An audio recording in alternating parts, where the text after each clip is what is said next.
So next is the chapter number 21 हम पढ़ेंगे Indian polity में, जो कि है म्युनिसिपैलिटीज, नगर पालिकाएं। नाउ ये बेस्ड है 74th कॉन्स्टिट्यूशनल अमेंडमेंट एक्ट 1992 पर ही।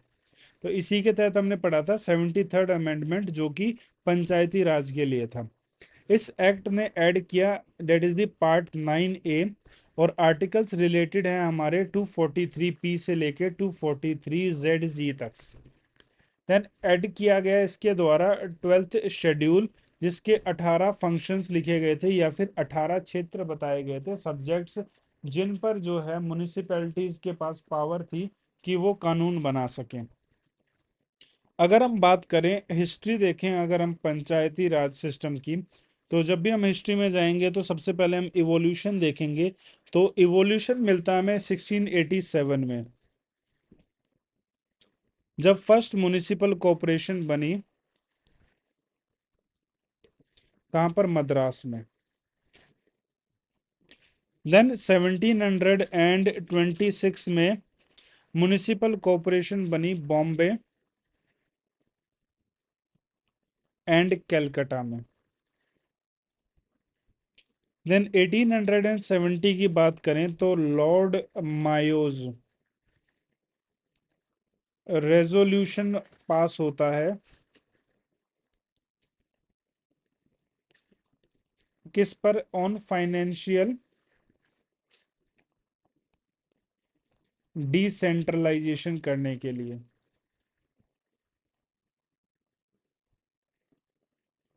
नाउ यहाँ पर एक मोस्ट इंपॉर्टेंट बात आती है 1882 में। सबसे ज्यादा अगर काम किया गया है लोकल सेल्फ गवर्नमेंट के क्षेत्र में, तो वो किया गया बाय द लॉर्ड रिपन के द्वारा। इसीलिए लॉर्ड रिपन को जो है father of local self government भी कहते हैं। इनके द्वारा रेजोल्यूशन लाया गया था Magna carta of the local self government.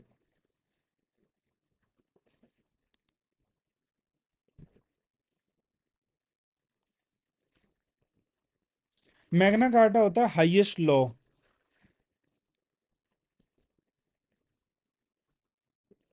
Local self government का। इसके बाद अगर हम बात करें तो 1907 में रॉयल कमीशन गठित होता है डिसेंट्रलाइजेशन को लेके।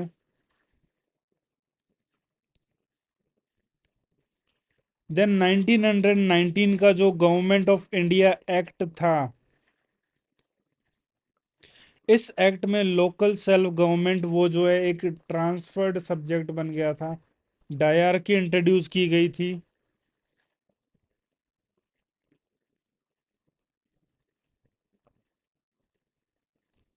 देन 1924 में जो है कैंटोनमेंट के लिए एक्ट लाया जाता है।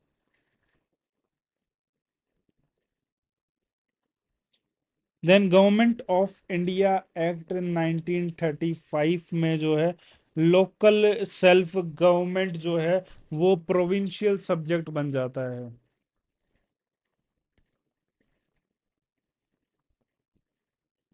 I hope this is clear to you, पूरी हिस्ट्री कहाँ से शुरुआत हुई और कैसे हमारे कॉन्स्टिट्यूशन में फिर बाद में जो है 74th अमेंडमेंट के तहत म्युनिसिपैलिटीज का गठन होता है। तीन प्रकार की होती हैं ये। डेट इज दी, सबसे पहले आता है नगर पंचायत। नगर पंचायत होती है for transition from rural to the urban के लिए। देन आता है म्युनिसिपल काउंसिल, होती है स्मॉल अर्बन एरियाज के लिए। एंड देन आता है municipal corporation, large urban areas के लिए। अब बात करते हैं स्ट्रक्चर और फीचर की। 1/3 reservation for the women provide की गई है, same seats for the chairperson के लिए। देन टर्म फॉर द 5 साल का कार्यकाल होता है। पहली म्युनिसिपल कॉरपोरेशन मद्रास में हमने पढ़ा 1688 में। Election to be held before the term expiry और within the 6th month of the dissolution, same है जो हमने पीआरआई में पढ़ा था। स्टेट इलेक्शन कमीशन कंडक्ट करता है म्युनिसिपल के इलेक्शन भी। देन 12th शेड्यूल को भी इंसर्ट किया गया था, जिसमें 18 जो है सब्जेक्ट रखे गए थे जिस पर म्युनिसिपैलिटी कानून बना सकती हैं। वो कौन कौन से सब्जेक्ट हैं? अर्बन प्लानिंग को लेके, water supply, sanitation, urban poverty elevation, road हो गए एंड ब्रिजेस हो गए, urban forestry, environment protection, slum improvement, public health, promotion of the culture, ये इंपॉर्टेंट सब्जेक्ट्स थे जिन पर कानून बनाने का अधिकार या टैक्स लेने का अधिकार दिया गया किसको, डेट इज द म्युनिसिपैलिटीज को। तो कंपोजिशन हमने देखा। अब each municipal area shall be divided into the territorial constituencies में बटेगा जिनको वार्ड कहा गया। स्टेट में provide for manner of the election of the chairperson का कैसे इलेक्शन होगा। देन इसके बाद आता है वार्ड की कमिटी। इट में कंसिस्ट ऑफ वन और मोर वार्ड्स भी हो सकते हैं with in the territorial area of the municipality जिसकी पॉपुलेशन 3 लाख से अधिक है, 3 लाख या 3 लाख से अधिक है। कंपोजिशन एंड टेरिटोरियल एरिया ये स्टेट बताएगा। 1/3 position reserve for the women, SC ST के लिए भी सीट्स रिजर्व की गई थी। और स्टेट चाहे तो ओबीसीज को भी प्रमोशन जो है ओबीसीज को भी जो है रिजर्वेशन प्रोवाइड कर सकता है ना। म्युनिसिपैलिटीज का कार्यकाल 5 साल का रहेगा। इलेक्शन लड़ने के लिए जो 21 साल की उम्र होनी चाहिए। और स्टेट इलेक्शन कमीशन भी जो बनाया जाएगा to conduct election and the matters connected therein. State में make relevant laws for the election के लिए। Power and the function 12th schedule में जो है 18 फंक्शन ऐड किए गए थे। फाइनेंसेस पंचायत की तरह ही है। ऑडिट एंड अकाउंट पंचायत की तरह होगा। Application to the UT same panchayat की तरह है। सो एक तरह से ये जो है same it was like the panchayat, अगर हम पढ़ लेंगे तो सेम यहाँ पर जो है कॉपी होता है। यहाँ पर हमने एक वर्ड पढ़ा था कैंटोनमेंट बोर्ड। कैंटोनमेंट बोर्ड की बात करें तो कैंटोनमेंट बोर्ड को इस्टेब्लिश किया जाता है म्युनिसिपल एडमिनिस्ट्रेशन किसका, सिविल पॉपुलेशन का कैंटोनमेंट एरिया में। ये किसके कंट्रोल में आते हैं कैंटोनमेंट,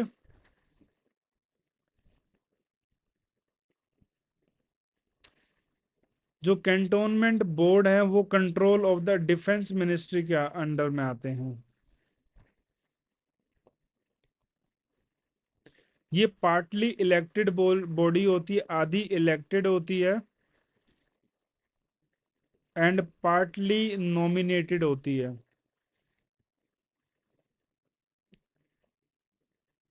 इलेक्टेड मेंबर्स 5 साल के लिए जो है होल्ड करते हैं ऑफिस। नॉमिनेटेड मेंबर्स कंटिन्यू जब तक वो उस स्टेशन में वो पोजीशन होल्ड कर रहे होते हैं तब तक। इसको सेटअप किया जाता है गवर्नमेंट ऑफ इंडिया के द्वारा कैंटोनमेंट एक्ट,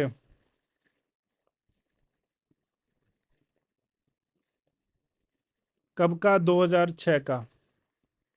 और मिनिस्ट्री ऑफ डिफेंस के अंडर आता है। कमांडिंग जो ऑफिसर होता है उस स्टेशन का वो एक्स ऑफिशियो प्रेसिडेंट हो जाता है। Then executive officer is appointed by the president के द्वारा उसको जो है अपॉइंट किया जाता है। सो ये सब था that is in the municipality. I hope आपको ये चीजें समझ में आई होंगी।